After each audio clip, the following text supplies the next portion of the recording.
어두운 바다 한가운데 한 남자가 외로운 사투를 벌이고 있습니다. 손전등과 무전기를 두 손에 꼭 쥔 채 힘겹게 발버둥을 치며 안간힘을 쓰는 남자.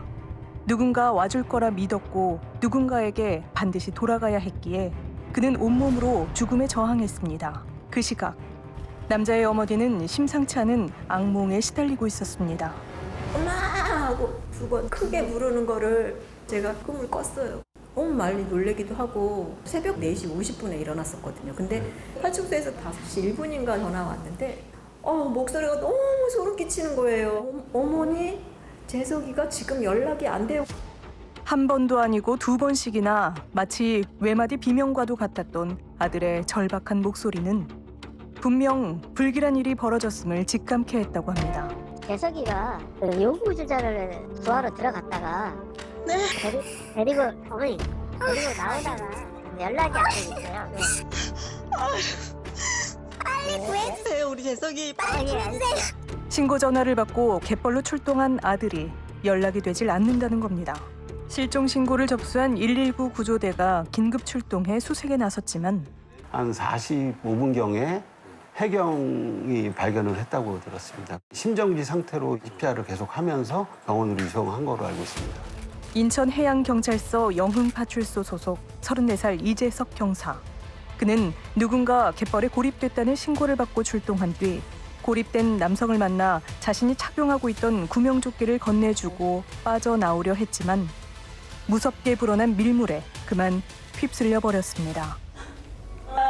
결국 실종된 지 6시간 만에 싸늘한 주검으로 돌아오게 된 고 이재석 경사.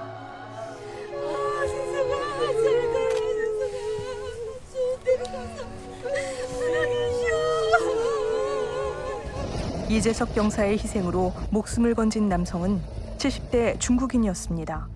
이 경사의 안타까운 사연은 많은 사람들의 심금을 울렸고 저 멀리 중국까지 전해졌습니다.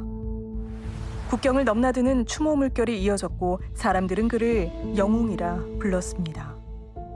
하지만 어머니가 원한 건 영웅이 아니었습니다. 너무 억울하고 분해요. 그리고 왜 구조하러 빨리 안 왔는지. 조금만 더 빨리 왔으면 살 수 있었을 텐데. 왜 내 아들이 그 차가운 바다에 혼자 나섰어야 했을까? 고 이재석 경사를 영웅으로 만들어야 한다. 유가족들께 사고 내막이나 파출소 내부의 이야기를 함구하고 있었던 것은 영흥파출소장 지시를 받았기 때문입니다. 파출소장이 팀원들에게 그날의 사건에 대한 함구령을 지시했다는 폭로였습니다. 혼자 나가는 거는 왜 혼자 나갔냐? 순찰 부분이 물리는 것이었다. 그때 당시에는 심각한 사항이 아니었다고. 언론에는 그렇게 나갈 수 있게 하고 우리를 만들 수 있는 정도로.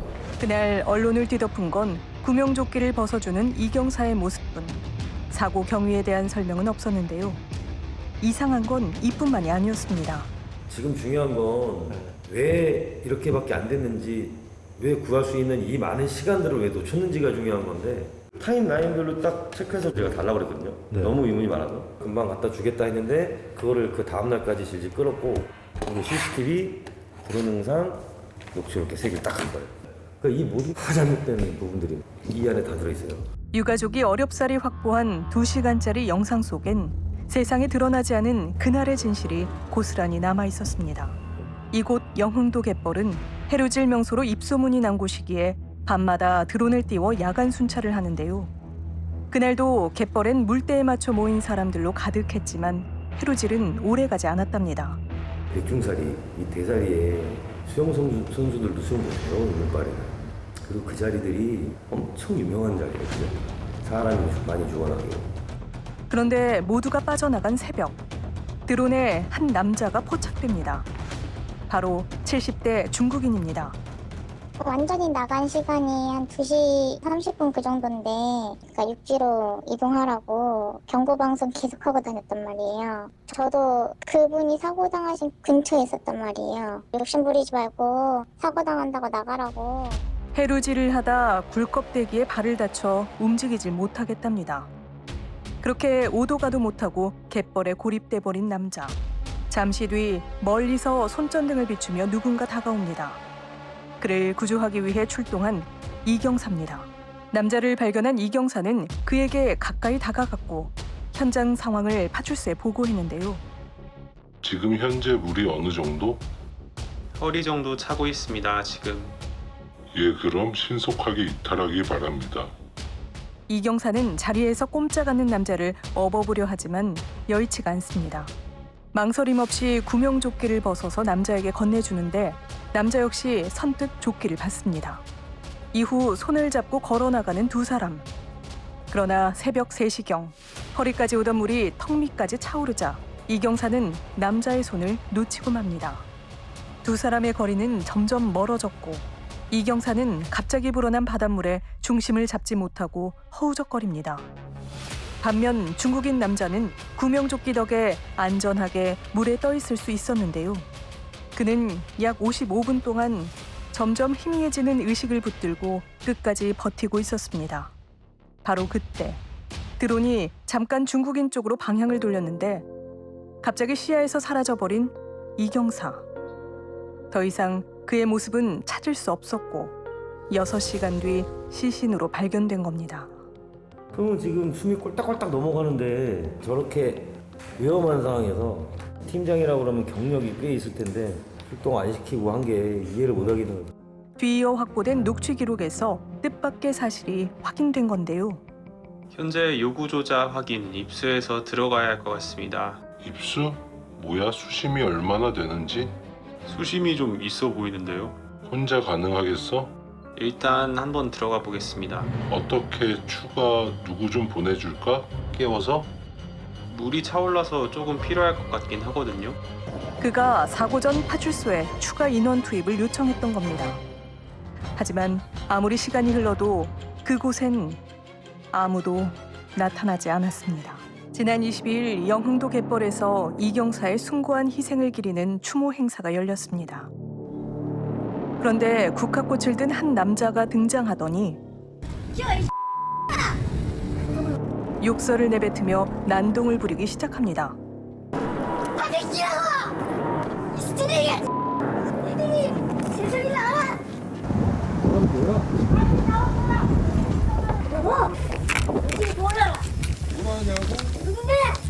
녀석이 형이다 이. 너 여길 왜 와 이? 어? 네가 지금 왜 와? 뭐 큰 소리를 내고 있어? 유가족의 등장에 갑자기 태세를 전환하며 무릎을 꿇는 남자. 재석이 지켜드린 거 정말 죄송합니다. 고객 지켜드린 거 죄송합니다. 갑자기 순한 양이 된 남자는 이재석 경사의 팀장이었습니다. 너가 와서 뭘 했어? 뭘 했어? 뭘 이제 해도 와서 기자 앞에 괜찮아요. 뭘 괜찮아. 재석이한테. 네가 장례식장에 와서 이런 모습만 보였어봐. 이 정도까지 됐나? 그러려고 갔잖아요. 뭐 했는데?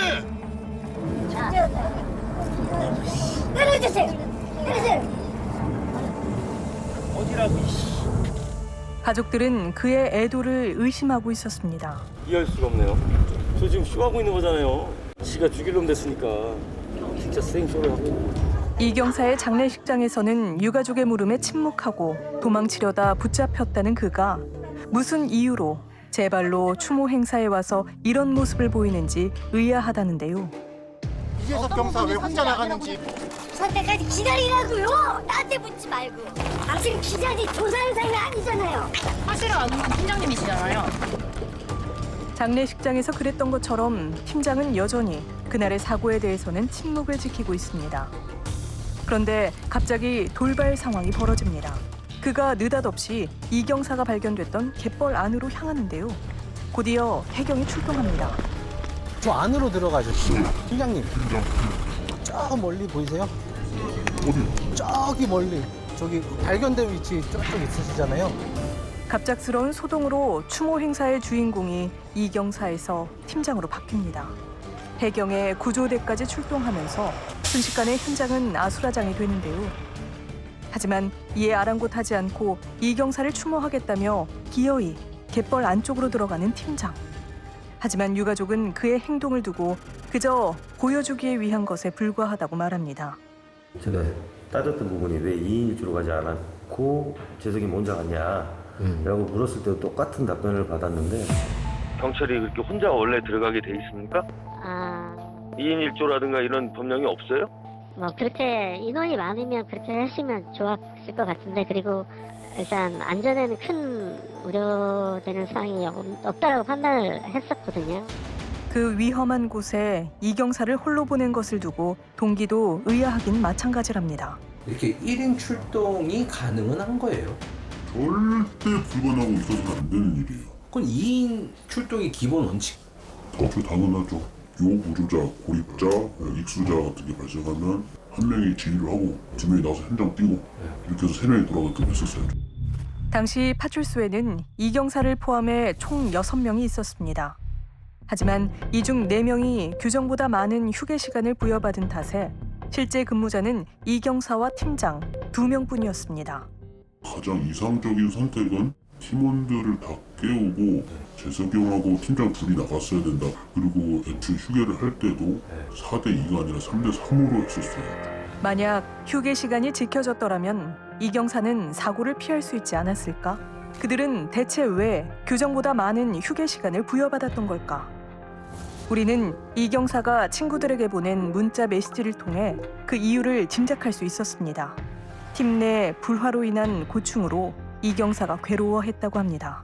이게 보니까 팀장과 팀원들이 아예 사이가 안 좋은 거예요. 그 나머지 4명 다 와서 팀장까지 와서 했으면 무조건 살 수 있는 거예요. 그 타임이 분명히 어느 정도 있었고 몇 번의 기회가 있었는데 팀장이 전혀 소통을 하지 않았고, 유가족은 팀장과 팀원들 간의 불화라는 황당한 이유로 위급 상황을 즉각 공유하지 않았을 거란 의혹을 제기했습니다.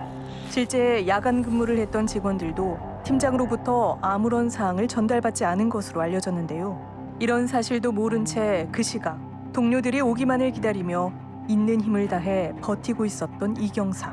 그런데 지금 재석이는 수영에서 나오고 있고 요 구조자는 구명조끼 입고 걸어서 나오고 있는 상태라네. 일단 그 상황 수신 완료. 이경사의 당시 상황에 대해 제대로 소통이 이루어지지 않았던 탓에 수색 작업이 지연된 것으로 드러났습니다.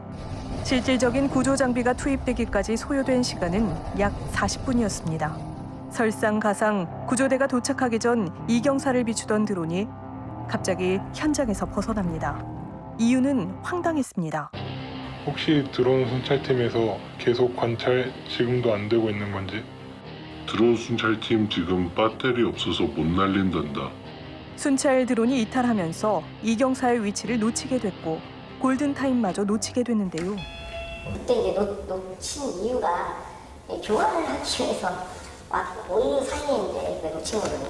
부대가 있긴 있었어요. 근데 이제 이런 상황이 생길지 모르고 이제 부대로 가자라고 이제 얘기가 된 상태예요. 근데 이번에 하면서 이제 이게 필요하구나 라고 이제 알게 된 거죠. 마지막 순간까지 누군가의 생명을 지키기 위해 싸웠던 이경사.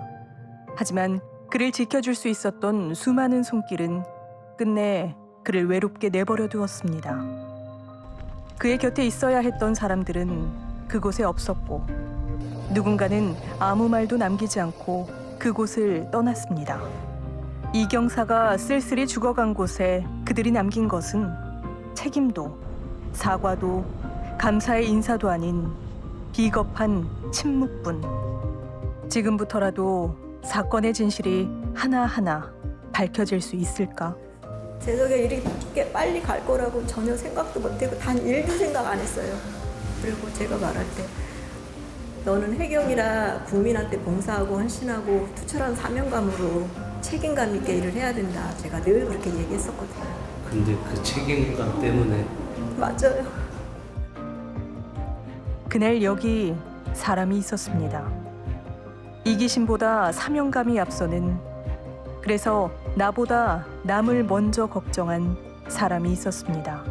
그날 이곳엔 인간이 있었습니다. 그리고 어쩌면 인간이 없었습니다.